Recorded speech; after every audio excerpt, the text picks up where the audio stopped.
În timp ce ucrainenii avansează încet și sigur pe toată linia frontului, rușii încep să retragă treptat trupele din centrala nucleară de la Zaporozhye, dând impresia că pregătesc un incident nuclear cu ocazia summitului NATO.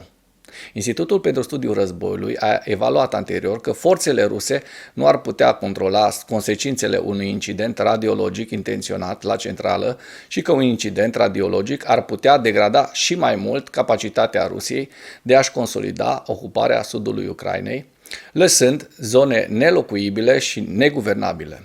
Cu toate acestea, probabila distrugere rusă a barajului hidrocentralei Kahovka a avut un impact negativ asupra forțelor ruse, iar posibilele planuri rusești de a sabota centrala nu pot fi excluse. Forțele ruse ar putea desfășura mai multe incidente radiologice provocate de om la centrala nucleară, unele mai grave decât altele. Forțele ruse ar putea descărca apă iradiată din centrală în rezervorul Kahovka pentru a perturba o potențială traversare ucraineană a rezervorului, acum drenat în mare măsură. Rușii ar putea încerca de asemenea să creeze un val radiologic care să acopere o zonă mai mare din sudul Ucrainei, deși reactoarele sunt proiectate pentru a face acest lucru dificil. Vânturile predominante în regiunea Zaporozhye sunt cel mai adesea dinspre nord, între 9 iunie și 3 septembrie, deși direcția vântului prognozată în zonă după termenul limită de evacuare raportat din 5 iunie includ zile cu vânt predominant de est. Un val de radiații de la centrală ar afecta cu siguranță forțele ruse din Zaporozhye, din autoproclamata Republică Herson și posibil în Crimea și ar avea probabil impact asupra forțelor ruse într-o măsură mai mare decât a forțelor ucrainene. Forțele ruse ar putea conduce un accident provocat de om care creează o rază radiologică mai mică, concentrată imediat pe prevenirea avansurilor ucrainene în apropierea centralei. Niciuna dintre aceste opțiuni nu oferă mai multe beneficii militare forțelor ruse decât consecințele probabile pe care le-ar crea. Ucraina, la rândul ei, nu ar obține niciun beneficiu din cauza unui incident radiologic de la distanță, în concordanță cu prețul enorm pe care l-ar plăti pentru iradierea pământurilor și a conaționalilor pe care încearcă să îi libereze. Ziua 493 a războiului din Ucraina. Forțele ucrainene au desfășurat operațiuni de contraofensivă în cel puțin 3 sectoare ale frontului pe data de 30 iunie. Statul major ucrainean a raportat că forțele ucrainene au continuat operațiunile ofensive în direcția Melitopol, în vestul oblastului Zaporozhye și Berediansk, estul oblastului. Statul major ucrainean a adăugat că forțele ucrainene au obținut un succes parțial pe linia Levadne, Piriutne, de la granița administrativă a regiunilor Donetsk și Zaporozhye și pe linia Mala-Tokmachka, estul oblastului Zaporozhye. Forțele ucrainene au consolidat de asemenea liniile nou atinse la nord de Bakhmut și continuă să exercite presiune asupra flancurilor Bakhmutului. Ministrul adjunct al apărării Hanna Maliar a raportat că forțele ucrainene avansează cu încredere pe flancurile Bakhmutului și că forțele ruse au transferat un număr mare de trupe în zonă. Maliar a adăugat că forțele ucrainene avansează cu diferite grade de succes în sudul Ucrainei, înaintează cu între 1 kilometru până la câteva sute de metri în alte zile. Surse ruse selectate au susținut de asemenea că forțele ucrainene au contraatacat în jurul Kreminei și pe linia frontului orașului Donetsk-Avdiivka. Comandantul șef ucrainean, generalul Valeri Zaluzhnyi, a declarat la 30 iunie că forțele ucrainene continuă să avanseze în estul și sudul Ucrainei în ciuda lipsei resurselor esențiale. Zaluzhnyi a spus că forțele ucrainene încă fac câștiguri pe câmpurile de luptă, chiar dacă avansează doar 500 de metri pe zi.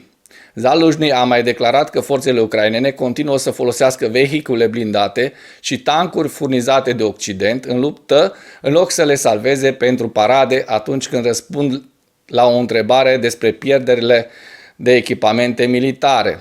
Acesta a menționat că Ucraina are nevoie de avioane pentru a-și susține eforturile de contraofensivă, care sunt împiedicate de lipsa superiorității aeriene. Spațiul informațional rus reacționează în mod disproporționat la eșecul armatei ruse de a suprima o mică forță ucraineană de pe malul de est stânga al oblastului Herson.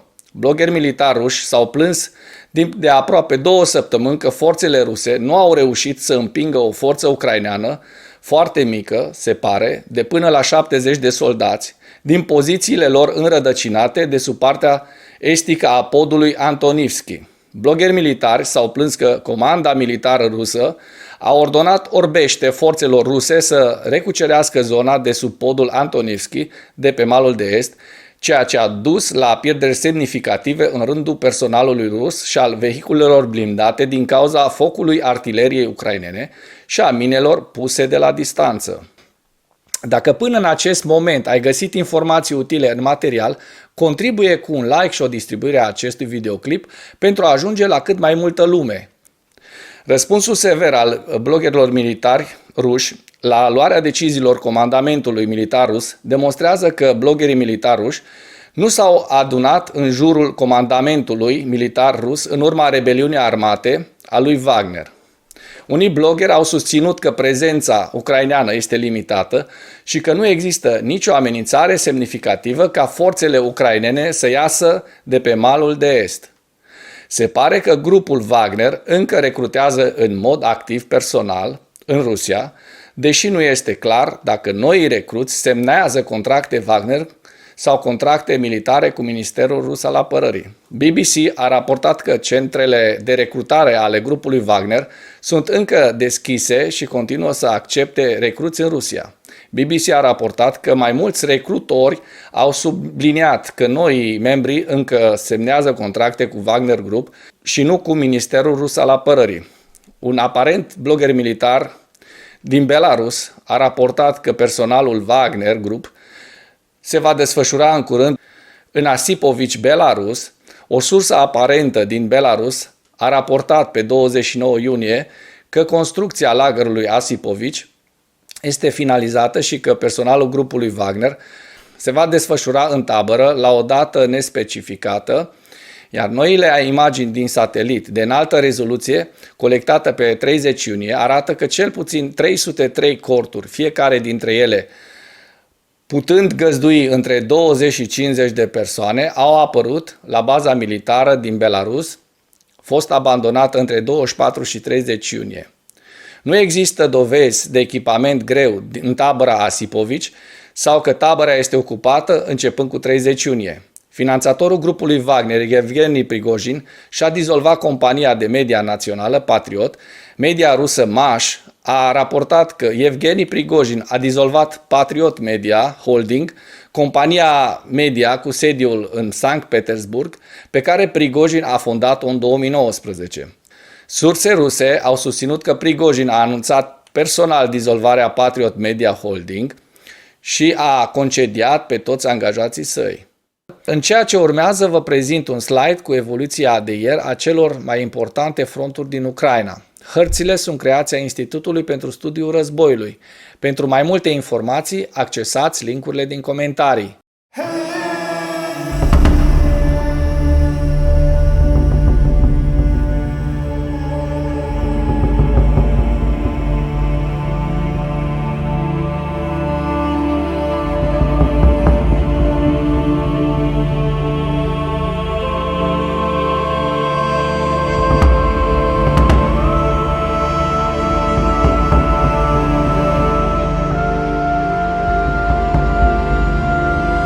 Mulțumesc pentru vizionare. Dacă vrei să susții acest canal, abonează-te la Animatura.